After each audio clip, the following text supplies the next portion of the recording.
Online आणि त्यातनं पाहिजे तो दाखला देखील ऑनलाईन। आणि एवढंच करून आपण थांबत नाही आहोत, या सगळ्या सेवा आपण व्हॉट्सॲपवर देखील आणतो आहोत। म्हणजे व्हॉट्सॲपवरनं 500 सेवा हळूहळू आपल्याला प्राप्त करता येतील। कोणालाही कार्यालयात जायची गरज पडणार नाही, कोणालाही चिरीमिरी द्यायची गरज पडणार नाही, कोणालाही फाईल थांबवण्याची गरज पडणार नाही। आणि याचा पुढचा टप्पा, बांधकामामध्ये ज्या फाईली आहेत त्या मंजूर झाल्यानंतर एखाद्याचा नकाशा जेव्हा मंजूर होईल त्यावेळेस त्याला एक रिसीट मिळेल आणि त्या रिसीटवर लिहिलं असेल त्यांनी अर्ज केल्यापासनं कोणाच्या टेबलवर किती वेळ ती फाईल थांबली अशा प्रकारची रिसीट पण त्याला मिळेल। म्हणजे झारीतले शुक्राचार्य कोण आहेत हे देखील आपण या ठिकाणी शोधून काढणार आहोत। खरं म्हणजे पारदर्शी प्रामाणिकतेने मोदीजींच्या नेतृत्वात या महाराष्ट्रामध्ये आप सरकार चालवतो आहोत। आणि मला हे देखील सांगितलं पाहिजे, आपलं ही जी कारकीर्द आहे या कारकिर्दीचं आपलं ब्रीदवाक्य काय आहे, तर आपल्याला मराठवाड्याला दुष्काळ मुक्त करायचं आहे। आणि त्या दृष्टीने मोठ्या प्रमाणात नदी जोडचे कामं आपण हातामध्ये घेतो आहोत। जवळजवळ 1 लाख कोटी रुपयाचे नदी जोड प्रकल्प हातामध्ये घेऊन या ठिकाणी मोठ्या प्रमाणामध्ये मराठवाड्याच्या कानाकोपऱ्यात पाणी पोचवण्याचं काम आपण त्या ठिकाणी करू।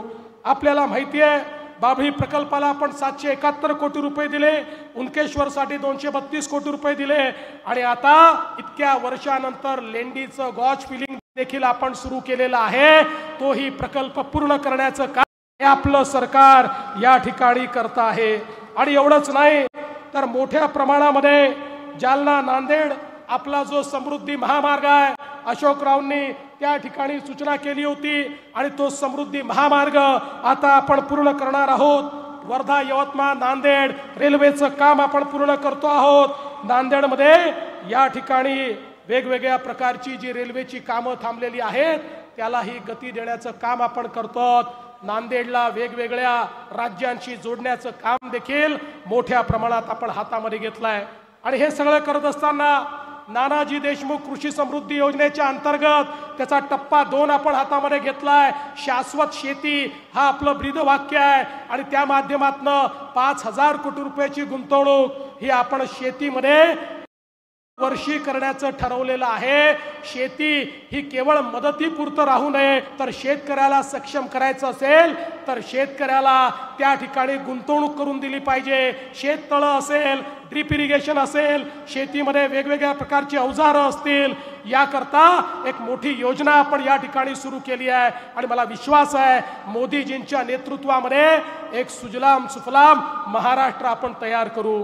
मी आज या निमित्ताने पुन्हा एकदा माननीय अमित भाईंचे आभार मानतो।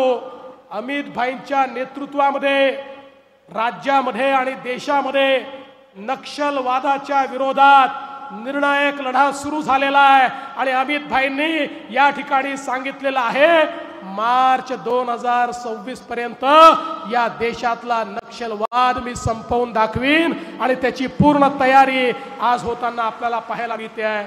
आणि म्हणून असे कणखर गृहमंत्री आज या ठिकाणी आले, त्याबद्दल त्यांचं स्वागत करतो, आपल्या सगळ्यांचे धन्यवाद मानतो।